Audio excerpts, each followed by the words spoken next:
we have a very exciting guest today on the Beer and Boots podcast, Joe Frigo, Ribbiot. They've been doing some amazing things. Joe, thanks for joining. Yeah, thanks for having me. Yeah, so I mean, let's kick it off. Yeah, we really appreciate it. I mean, he is the head guy in charge, the founder, the CEO. Tell us about your background. How'd you get into the industry and what led you to be on the Beer and Boots podcast right now? Well, I say, I'm from the industry. I'd say it's just frustration, honestly. Was a rigging engineer and ran into a whole bunch of problems, kind of started their technology and innovation group and was trying to solve those problems, working with different vendors and just getting frustrated by, the common response, which is, I'm not doing that. Everybody has their kind of little function and nobody's really building specifically for the industry. So I started Ribbiot to kind of solve those problems. And tell us specifically, what is Ribbiot? Ribbiot is an operations management platform. We focus on that kind of, very common story that all physical operations tell. They sell a service, they plan, they schedule, they go do the work, and then they bill a customer. And the only thing that really changes very drastically through that story are the resources. They all have different people, they all have different processes and a way of doing things, and they all have equipment that they do it with. So Ribbiot is a platform that accommodates all those things. And what are some of the differences versus You're missing the frog jokes, Landon. Come on. You hopped on over from Bragg to Ribbiot, and you were frustrated with some of the technology. Yes, every question must have a frog joke. I'm glad you didn't croak through this process. No, the croaking's the fundraising portion of it. You gotta. Well, how about where did the name and the frog come from? A lot of backstory. I was an infantry Marine, active duty, and they used to drop us in water a lot in your amphibious unit. So, the frog culture is big there, not just with Navy SEALs balancing balls on their noses. Yeah, That's a field joke. I see over my head. I can't deny it. Well, it's funny because Someone will probably be laughing, but it's we have a little bit of a tie back to the amphibious world, specifically the frog world. Obviously, you see the princess here, and what do you think I used to be? The frog. So, I mean, it's cool how we tie together with that.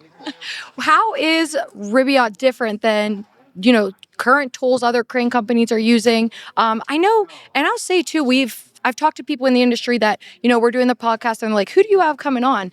And they were really excited and curious. It's like, I want to understand more about how can I implement Ribbiot? What can they do for my company that maybe I'm missing an understanding of, what you can offer? Yeah, I'd say the biggest difference right now is that it's our ability to kind of customize those resources specifically to a customer.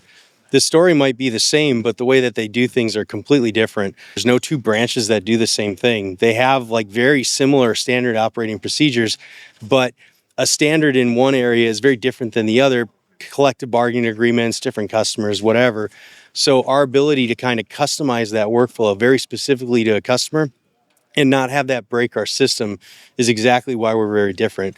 And, I think just a good example of that is we have forms, we have, optimized ways of doing things as starters that we can share with people, especially if they don't have anything. But what we do is essentially take whatever a current process is and digitize it. Essentially, really understanding that this industry knows what they're doing. They shouldn't have to learn or change their processes to use technology. It should adapt with them. Awesome.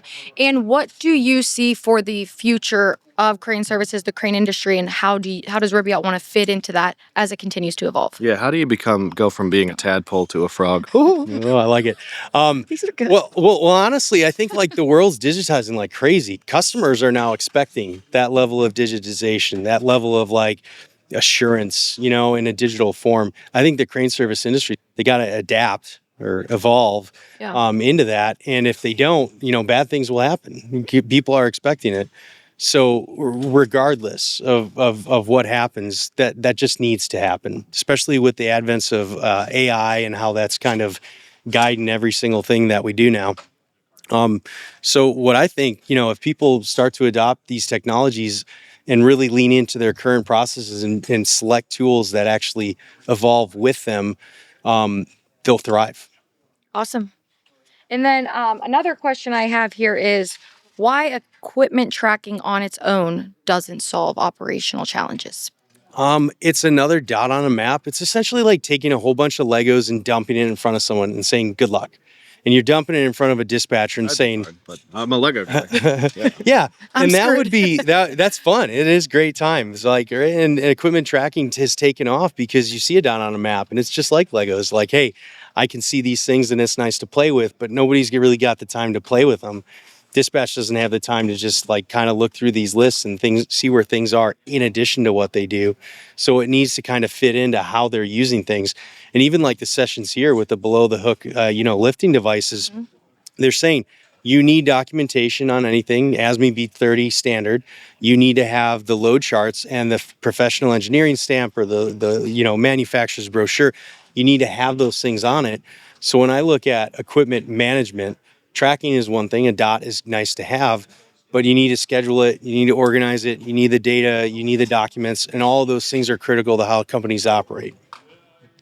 And I think the main point of why we do the podcast is to give our listeners resources to maybe things they don't know about. So, for anyone out there that's watching the podcast, is there, anything else you want them to know, understand about Ribbiot?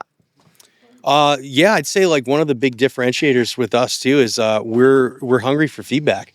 We don't have this mindset where we're going to come in and completely revolutionize the industry by ourselves.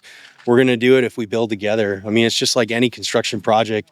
It takes a whole bunch of people to do it, and we're looking to leverage that collective feedback to make sure it works and that you don't have to break your processes just to use it. What do we got? What do you got for us? Questions for us? Do you have any questions? I guess a question for you is like, what do you see as the big next step in the industry? You guys focus on insurance and how companies operate. How do you see kind of technology playing a role into that? Great question, and let's tie it in with your company. The insurance costs for crane companies right now, it continues to be one of the highest expenses, and there's a lot of uncertainty going into the role. So we talk a lot about how can the crane company stand out to underwriters, stand out to insurance carriers to get the best option. Data and information about what you are doing. Prime example, okay, you look at insuring equipment. A lot of these carriers put catastrophe limits on there because they assume you have $100 million worth of equipment and you have $100 million worth of equipment sitting in that yard. We're not gonna insure you. We don't want to offer that. But helping them understand, and your software would be able to do that. The cranes aren't always there. If a catastrophic event happens, but even like utilization of equipment, how many hours are on the equipment, trying to sell like, hey, this crane may not be going over the road every day because it's sitting on a project. And here's how we can show that and prove that. And underwriters, like I said it in a presentation earlier, are some of the most analytical minds within the insurance carrier space. The more data and the more information that you can get them to be comfortable is key. So I'm really excited that I think technology plays a part in everything, but more technology, more software, more utilization just kind of takes it away from the paper submission to the fully digitalized solution. Yeah, and I mean, companies like Ribbiot, it's showing, whenever we are dealing with these underwriters, it's like they are investing in themselves by utilizing you, and they make them feel, the underwriters feel more comfortable. So it's just a great tool and a resource that, the crane companies benefit from, that's just further protecting them, in the insurance game at least. Yep. Yeah, so utilization and operating procedures, right? You're looking to look at how companies capture those items because you think it would help benefit their operations. I mean, you get a date time stamp on equipment inspections. You're ensuring that they're happening every single day. You have this paperwork for analytical mindsets to kind of look at and help customers out. Is there anything else that you'd want to see them do in regard to that? Lionel? I'll let you take that. What I had said, that would have been pretty much that's it. And I mean, just even another thing, and it's not technically related here, but cameras in the fleet now, those are just all of things of like technology, data. It all comes full circle. That is what is the most important thing right now in the industry. Is it's beyond now. We need more than just words in an email and words on an application. We need specific things that we can reference and go back to, like, this is what they're doing, this is what is happening, and this is how the crane company is investing in themselves. Yeah, and it's a big topic, right? Because every company's looking to decrease their insurance rates. It's a really hot topic. So, cameras, as you mentioned, great. On the road, you're getting tons of information.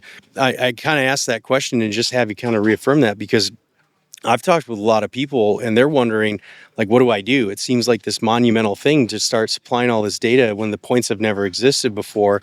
And essentially, the whole thesis on what we're doing is you don't really have to do anything extra. Do the same forms that you're doing, but have it in a digital format so that you can reference, you can audit it, you can look at those things.